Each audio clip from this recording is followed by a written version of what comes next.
Assalamualaikum. Waalaikumsalam. Oh iya Mbak, silakan masuk.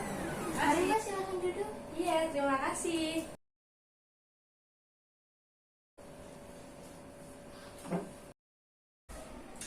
Saya ambil minum dulu ya. Iya, terima kasih. Sebentar ya. Iya.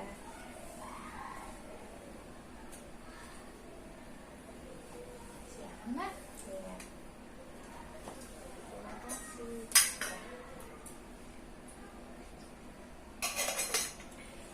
Cuacanya cukup panas ya hari ini. Lumayan. Panas sekali kelihatannya juga. Makanya panas, haus. Dengan siapa ya Mbak namanya? Maisa Fanggraini. Oh, Mbak Mahis. Iya. Perkenalkan, saya Meisya Aki Salsabila. Iya. Saya Maisa. Iya.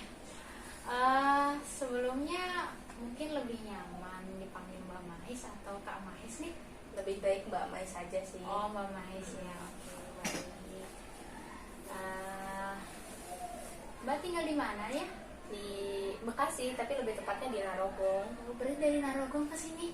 Iya, Dengan siapa? sendiri. Oh, sendiri. Naik apa tadi? Naik motor. Oh iya, hebat ya. Mbak Mahis dari Narogong ke sini sendirian naik motor, cuacanya panas loh. Ya, lumayan sih, gerak-gerak peringatan gitu. Baik, baik, baik. Lalu Mbak Mahis tahu tempat ini dari siapa? Rekomendasi dari temen sih, saran.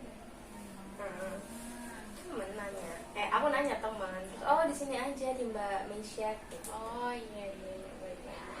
Kalau boleh tahu apakah Mbak Mahis sebelumnya sudah pernah melakukan konseling sebelumnya? Belum sih, ini baru first time asik. Oh, baru pertama kali. Ya, baru Iya, pertama iya, kali. oke, first time ya. Ya, Oke, baik, karena baru pertama kali ya. Saya akan memberitahu kepada Mbak Mahis mengenai beberapa hal ya. Jadi di dalam konseling ini ada beberapa hal nih yang perlu diketahui oleh Mbak Mahis sebelum kita melakukan kegiatan konseling. Oke.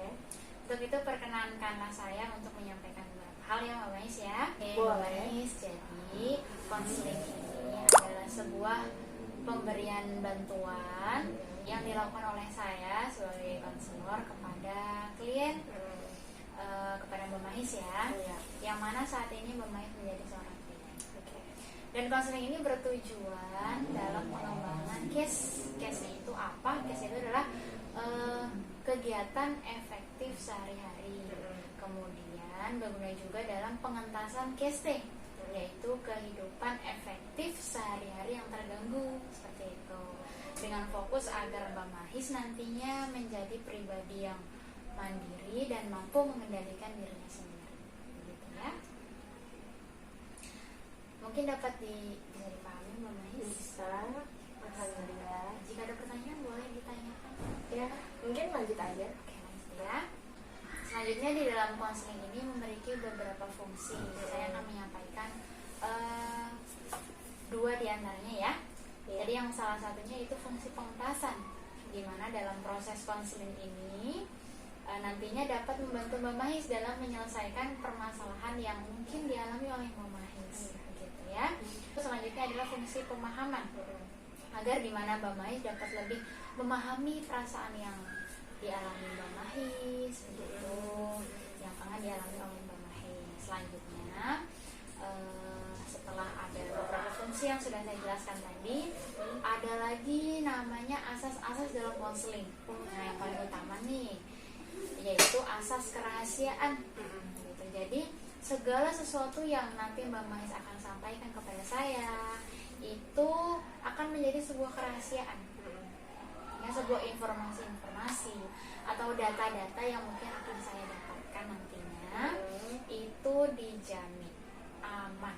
Oke, jadi Mbak Mahis tidak perlu khawatir, tidak perlu risau jika ingin menceritakan hal-hal yang mungkin menjadi ganjalan di hati Mbak Mahis. Oke, dapat dipahami? Udah. Oke, selanjutnya nih saya mau bertanya kepada Mbak Mahis, apakah Mbak Mahis datang ke sini secara sukarela Iya, dengan sendirinya. Dengan sendiri berarti tidak ada paksaan dari siapapun. Udah ada sih yang mau pengen kesini. Main ke sini, oke. Dan itu termasuk asas yang kedua, yaitu asas kesukarelaan. Jadi seorang klien, Mbak Mahis datang ke sini itu tidak ada paksaan dari siapapun. Gitu. Jadi benar-benar murni keinginan Mbak Mahis, gitu ya. Iya. Selanjutnya yaitu adalah asas keterbukaan ya. Jadi Mbak Mahis diminta untuk membuka hal-hal yang ingin disampaikan oleh Mbak Mahis dengan secara real atau benar. Jadi tidak ada keterpura-puraan di dalam kegiatan konseling ini ya. Saya terbuka, Mbak Mahis juga nanti akan terbuka. Jadi bersifat terbuka berarti tidak ada keterpura-puraan, baik di dalam memberikan keterangan nantinya dalam menyampaikannya kepada saya. Yang nantinya itu akan berguna dalam pengembangan diri Mbak sendiri. Baik, yang terakhir yaitu asas kemandirian. Iya. Di mana nanti kita akan bersama-sama membantu Mbak Mahis agar menjadi pribadi yang mandiri dan dapat mengendalikan dirinya sendiri dalam mengambil keputusan sendiri seperti itu. Mungkin dapat dipahami Mbak Mahis? Bisa. Oke, baiklah, sebelumnya jika ada sesuatu yang belum dimengerti atau belum dipahami, Mbak Mais bisa bertanya dulu kepada saya. Cukup sudah sangat jelas. Nah, jadi saya lanjutkan ya. Iya. Nah, sebelum kita melakukan konseling, saya akan menyampaikan janji konselor ya. Iya. Apakah Mbak Mais sedia mendengarkannya? Boleh. Oke, baik. Saya, Meisya Afi Salsabila, sebagai konselor bersedia untuk menerima, menjaga, memelihara dan merahasiakan segala informasi ataupun data yang saya peroleh dari Mbak Mahis untuk saya simpan sendiri dan tidak diberitahukan kepada orang lain. Baik. Baiklah. Mungkin dari tadi saya ya yang banyak berbicara ya. Udah nggak apa-apa. Jadi sekarang boleh nih gantian dari Mbak Mahis sendiri, mungkin dapat bergantian dengan saya. Apa sih ada angin apa sih yang membawa Mbak Mahis untuk datang ke tempat ini? Mungkin seperti itu, jauh-jauh dari Narogong, keadaannya panas, tapi datang ke tempat sini, ke tempat ini. Sebenarnya sih nggak ada masalah apa-apa ya. Nggak, maksudnya di hidup gua nggak ada masalah apa. Di hidup aku nggak ada masalah apa-apa. Tapi kayak ada yang ngeganjel gitu loh. Oh, mengganjal dalam perasaannya gitu. Perasaan lebih kayak kok kayak gini gitu, kayak aneh gitu. Berarti itu tidak termasuk dalam rutinitas seperti itu. Kalau Bukan. biasanya ada perasaan yang aneh gitu, berarti kan bukan ada rutinitas. Bukan. Tahu-tahu ngeganjel aja. Emang sih kayak gimana ya? Kayak gimana ya kayak gitu. Sudah lama Mbak merasakan seperti ini? Lama, udah lumayan, udah kayaknya udah 3 tahun yang lalu. Oh, udah 3 tahun ya. Oh, tapi Mbak hebat sih ya, memberanikan diri setelah 3 tahun datang ke tempat ini begitu ya. Karena menyadari perasaannya. Kayaknya harus sembuh deh dari penyakit ini. Enggak sih, maksudnya kayak masalah ini harus selesai gitu. Berarti Mbak Mais kesini berkenan untuk menyelesaikan rasa tidak nyaman yang Mbak Mais rasakan seperti itu ya? Iya, seperti itu. Kalau boleh tahu nih, apa sih yang Mbak Mais rasakan seperti itu? Kok bisa ada rasa mengganjal, seperti mengganggu kehidupan sehari-hari begitu ya? Sebenarnya mungkin kebanyakan orang akan ditanya seperti ini ya, tapi kayak aku nih ngerasa kenapa sih harus aku yang jadi korban ditanyakan seperti ini gitu. Kayak misalnya nanya gini, kan emang usia aku udah cukup buat menikah gitu. Tapi kebanyakan dari mereka tuh nggak mengerti kenapa aku belum nikah sampai umur segini gitu. Pasti sering banget ditanya kenapa aku nggak nikah, kenapa aku belum nikah, kayak gitu. Lebih ke situ sih, lebih kayak padahal aku juga biasa aja. Tapi mungkin orang-orang agak nggak betah datang sendiri kayaknya. Lebih memperdulikan hidup aku daripada hidupnya ya. Begitu. Kayak gitu, kurang lebih. Berarti Mbak Mais ini merasa tidak nyaman dengan perspektif orang lain ya terhadap Mbak Mais sendiri gitu. Iya, kayak gitu. Tapi sebenarnya Mbak Mais ini merasa nyaman dengan kesendirian Mbak atau memang punya rencana mungkin setahun ke depan atau 2 tahun ke depan begitu? Rencana sih enggak, kayak kita ngalir aja gitu. Tapi kayak lebih kenapa sih orang-orang ngurusin hidup aku padahal aku juga punya rencana. Yang angan-angan untuk menikah pasti ada, aku apalagi aku gitu kan. Tapi kenapa sih orang-orang kayak berkehendak atas hidup aku gitu, kayak gitu sih lebih tepatnya. Oke, berarti dapat saya simpulkan sementara, berarti Mbak Mais ini merasa terganggu dengan persepsi yang orang lain utarakan kepada Mbak Mais ya? Betul. Kalau boleh tahu nih, mungkin apakah memang ada kendala yang Mbak Mais alami sehingga belum menikah? Karena tadi dari awal kan sebelumnya Mbak Mais sudah ada keinginan ya untuk menikah, tapi kok sampai sekarang belum menikah seperti itu. Apakah mungkin ada kendala? Sebenarnya nggak ada kendala, nggak ada sih, menurut aku nggak ada. Tapi mungkin yang mereka pikirkan sehingga mereka punya berasumsi seperti itu karena terlihat aku yang sibuk gitu. Aku yang sibuk, kok bisa sih udah usianya tapi malah sibuk kerja, sibuk kuliah kayak gitu. Sebenarnya nggak ada, aku juga nggak menunda. Kalau aku nggak menunda, dan kalau emang udah sesuai takdirnya ya aku ikutin aja gitu. Sebenarnya aku nggak menunda dan ya udah gitu. Iya. Berarti Mbak Mais ini sekarang sedang disibukkan dengan kuliah dan juga kerja ya? Iya. Kerjanya apa kalau boleh tahu? Ngajar di salah satu pesantren. Oh, berarti Mbak Mais ini tinggalnya di pesantren atau pulang pergi dari rumah? Tinggal di pesantren. Oh iya, pantas aja sibuk sekali ya. Ya, makanya kayak waktunya tuh terlalu ke forsir untuk di pondok, terus juga kan aku udah kuliah kan. Jadi kuliahnya tuh agak gimana ya? Kuliahnya tuh enggak, sebenarnya aku konsen di kuliah, tapi di pondok juga aku agak sibuk. Jadi mungkin melihat orang tuh, ini kok orang nggak nikah kayak gitu. Akhirnya mereka berasumsi seperti itu. Nah, oke. Berarti Mbak Mais ini sudah tidak ada kesulitan ya dalam membagi waktu antara kuliah dan juga kerja mengajar di pesantren ini ya? Enggak sih, karena kan emang udah 3 tahun kan ngejalanin itu. Iya. Enggak, kalau kuliah iya, kuliah 2 tahun, kalau ngajar udah 3 tahun. Sudah pertengahan lah Iya, ya. maksudnya udah bisa lah, udah 2 tahun dan 3 tahun pasti udah terbiasa. Iya, oke, baik. Kemudian kalau dari pihak orang tua sendiri nih, orang tua Mbak Mais bagaimana? Atau mungkin ada sebuah dorongan atau tekanan dari orang tua dalam masalah pernikahan ini begitu? Kalau orang tua sih kayak ngikutin aja gitu, gimana terserah Mais mau nikah kapan, ibu juga nggak harus nyuruh cepet-cepet, enggak, tapi ya diusahain cuma bilang kayak gitu doang, tapi nggak neken aku untuk nikah secepatnya, enggak. Kalau misalnya kalaupun emang disuruh, aku pasti ngebalikin, ya udah mana calonnya yang mau nikah sama aku gitu.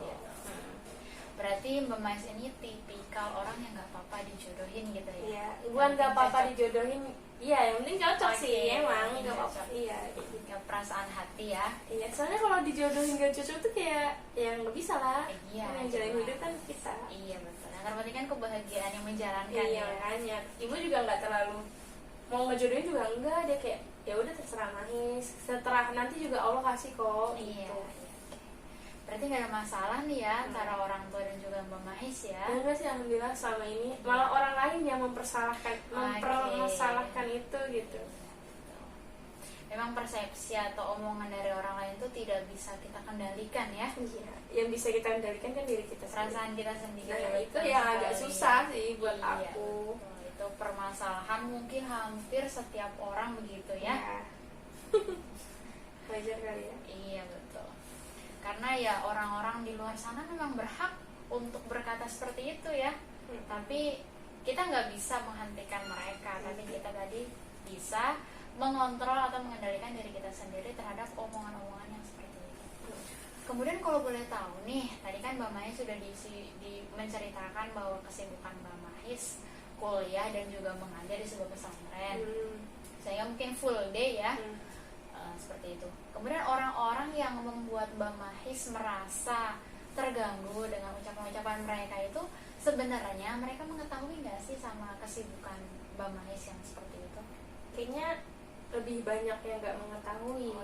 Jadi kayak ngurusin hidup aku sih jadinya, karena emang dia nggak ngerti gitu. Oh, aku sibuknya kayak gini. Kalau mungkin mereka ngerti aku sibuk di kuliah, sibuk terus di sini juga sibuk, pasti mereka nggak akan tanya kayak gitu sih. Menurut aku ya. Oh, dia juga udah sibuk tuh, nanti kalau emang udah jodoh-jodohnya nanti juga jalan sendiri. Aku lebih suka orang yang ya udah sih, nggak apa-apa nggak nikah, maksudnya nggak apa-apa belum nikah sekarang, kan mungkin emang belum waktunya, kan kayak gitu enak ya. Tapi kalau misalnya ditanya tiba-tiba kapan nikah nih, orang temen-temen kamu lo udah menikah, aku mau jawab apa?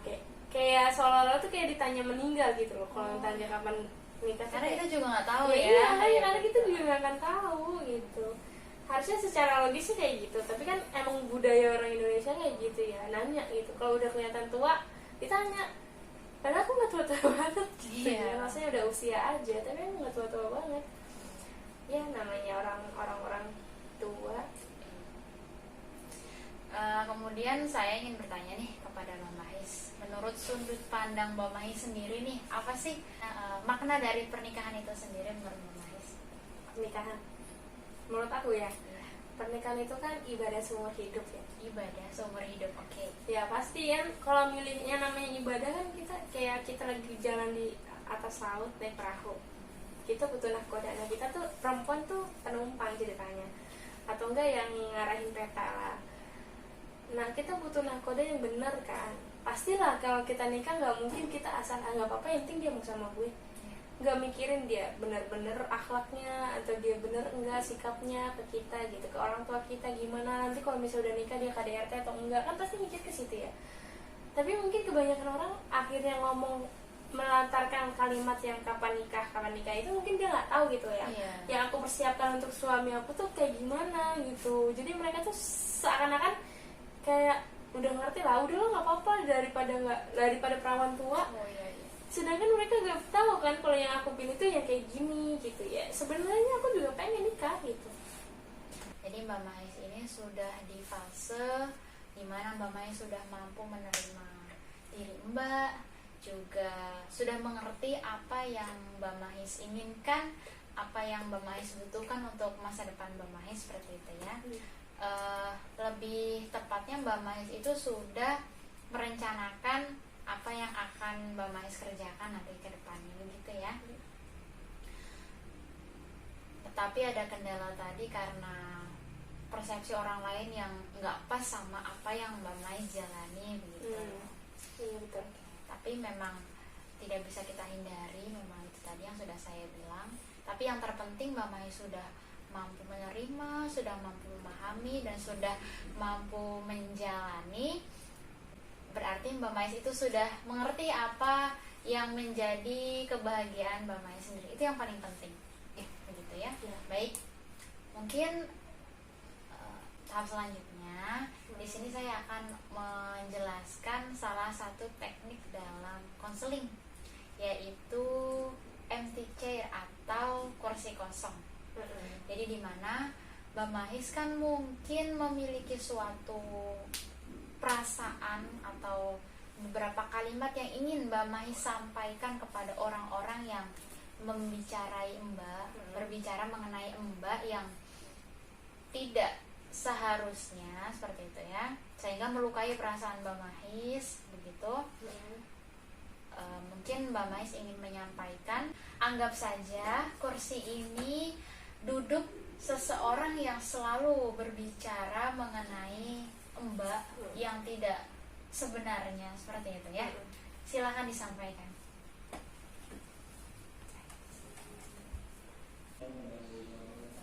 Saya di sini menemani Mbak ya. Iya. Ya, silakan disampaikan. Ini nggak cuma satu orang, Mbak. Ya. Ini nggak cuma satu orang, jadi aku ngomong semuanya ya buat semuanya. Jadi aku ngeluarin unek-unek aku yang mungkin emang nggak bisa buat aku keluarin ke mereka, jadi aku ngeluarin ke sini aja. Jadi buat semuanya yang suka ngomong, apalagi suka kayak udah deh cepetan nikah, itu tuh dia udah nikah, kok kamu nggak nikah. Pernikahan itu tuh bukan perlombaan, apalagi bukan semuanya tuh harus dikerjakan serempak gitu, ada waktunya masing-masing.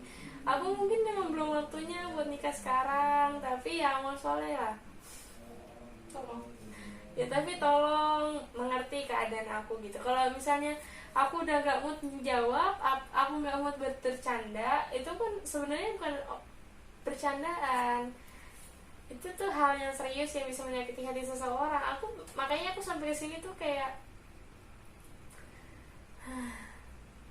kok orang-orang jahat ya gitu. Kalau yang mau nanya ya nanya aja sekadar kabar, nggak perlu nanya kapan nikah gitu. Udah makan belum, harusnya kayak gitu, nggak usah nanya kapan nikah. Kalau yang mau nanya kapan nikah, kapan datengin juga calonnya buat dinikahin gitu. Ditawarin, jangan cuma nanya doang, kasih solusinya. Itu kan kalian pertanyaan yang membuat ada masalah ya, maksudnya pertanyaan-pertanyaan yang harus ada jawabannya, sedangkan jawabannya aja aku belum nemu gitu. Jadi ya tolong buat semuanya dimengerti, apalagi kan sekarang era 2021 ya, ada apa, milenial yang semuanya anak muda yang berkreasi. Maksudnya ya sekarang aku mungkin masih sibuk kerja, kuliah, jadi jangan kayak gitulah gitu. Kayaknya udah cukup ya.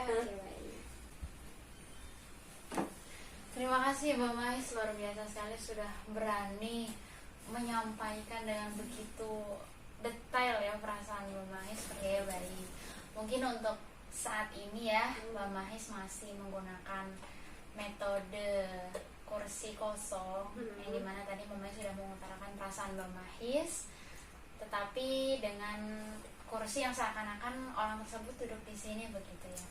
Mungkin nanti seiring berjalannya waktu, keadaan Mbak Mais mulai membaik, bisa dicoba untuk berbicara langsung kepada orang tersebut ya, sehingga mungkin perasaan yang Mbak Mais alami itu benar-benar tersampaikan kepada orang yang bersangkutan begitu ya. Iya. Mbak Mais, terima kasih sudah datang ke sini dengan sukarela, juga bertujuan ingin membuat perasaan Mbak Mais lebih baik lagi. Sudah mempercayakannya kepada saya, walaupun mungkin apa yang Mbak Mais ceritakan tadi sangat privasi untuk Mbak Mais ya, tapi saya menyampaikan kembali kepada Mbak Mais, jangan khawatir bahwa informasi-informasi atau data-data yang sudah disampaikan tadi akan betul-betul saya jaga kerahasiaannya. Oke. Terima kasih Mbak Meisha sudah mau mendengarkan saya. Mungkin kalau nanti aku ada sesuatu lagi bisa balik lagi ke sini. Nanti akan diinformasikan selanjutnya Mbak Mais. Terima kasih, semoga menjadi lebih baik. Terima kasih.